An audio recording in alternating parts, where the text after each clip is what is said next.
अब घर में आलू के समोसे बनाना कोई बड़ी बात नहीं है, लेकिन जब घर में एक साथ बहुत सारे मेहमान आ जाएं तो एकदम से इतने सारे समोसे बनाना बहुत बड़ा टास्क बन जाता है।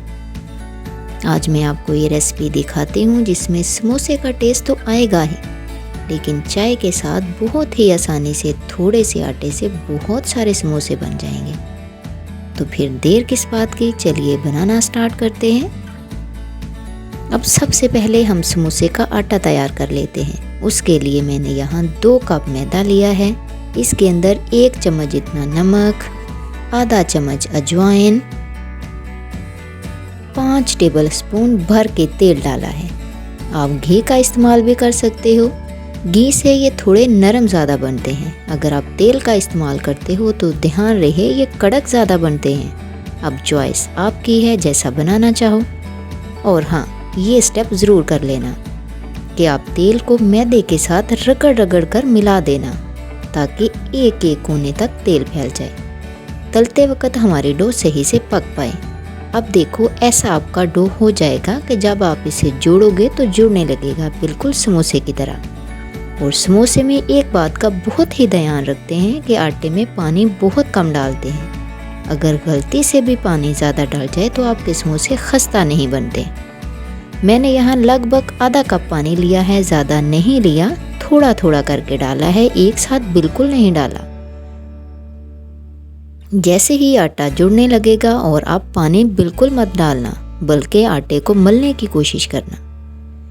जब आटा जुड़ जाएगा तो इसको कवर करके 15 मिनट के लिए साइड पर रख देना।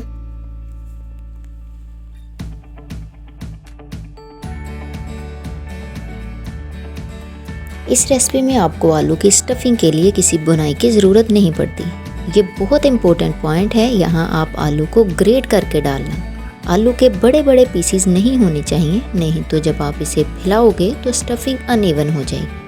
अब फ्लेवरिंग के लिए मैंने 1 चम्मच धनिया पाउडर डाला है, आधा चम्मच नमक, आधा चम्मच ही chaat masala, half table spoon लाल मिर्च, फाइनली कटा हुआ धनिया और थोड़ी सी कटी हुई सब्ज़ मिर्चें।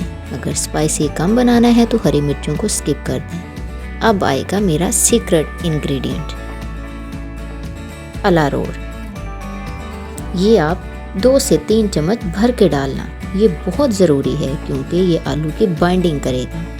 अगर आप अरारोट नहीं यूज़ करना चाहते तो आप चावल का आटा भी इस्तेमाल कर सकते हो, वो भी बिल्कुल सेम काम करेगा।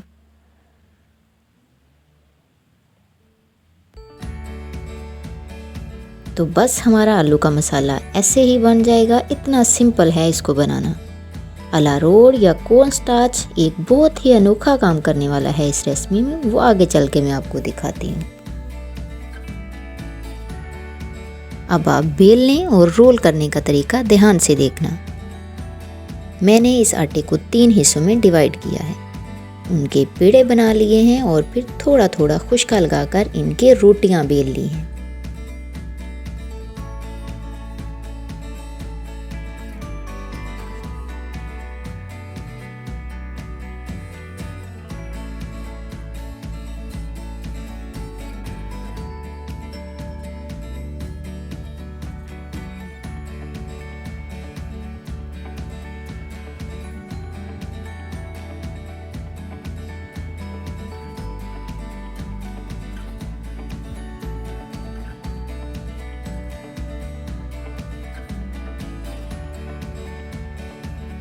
अब इस रोटी के बिल्कुल दरमियान में एक ढक्कन को रख दिया है। आप चाहो तो किसी कटोरी का इस्तेमाल भी कर सकते हो। अब यहाँ पर आलू का मसाला लगाएंगे। मसाले की लेयर मोटी मत लगाना, नहीं तो मसाला अंदर से कच्चा रह जाएगा। पतली सी लेयर बनाना।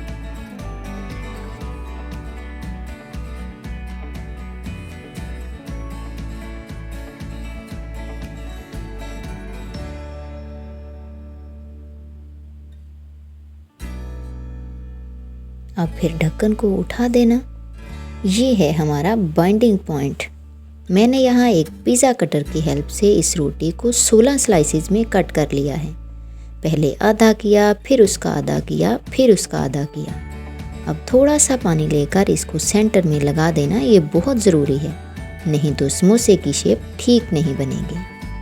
अब इसके एजेस को आराम से उठाना, थोड़ा सा खींचना और एकदम टाइटली रोल करके बांध देना। ये जो खाली पार्ट है ना, इसको हल्का हल्का चिपका देना, ये बहुत ज़रूरी है, नहीं तो फ्राई करते वक्त खुल जाएंगे।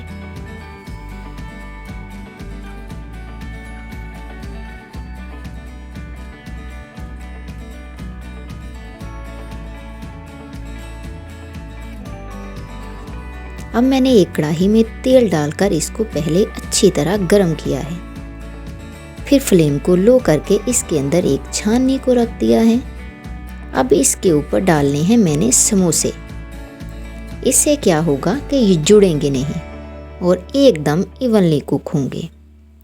लगभग इनको फ्राई करने में 10 से 15 मिनट लग सकते हैं। जैसे ही इनका कलर गोल्डन ब्राउन होने लगेगा, हम इनको निकाल लेंगे। ये अंदर से बिल्कुल भी कच्चे नहीं रहेंगे। अगर हाई फ्लेम पर इसको फ्राई किया या जल्दबाजी में किया तो 100% चांस है कि आपके समोसे अंदर से कच्चे रह जाएंगे।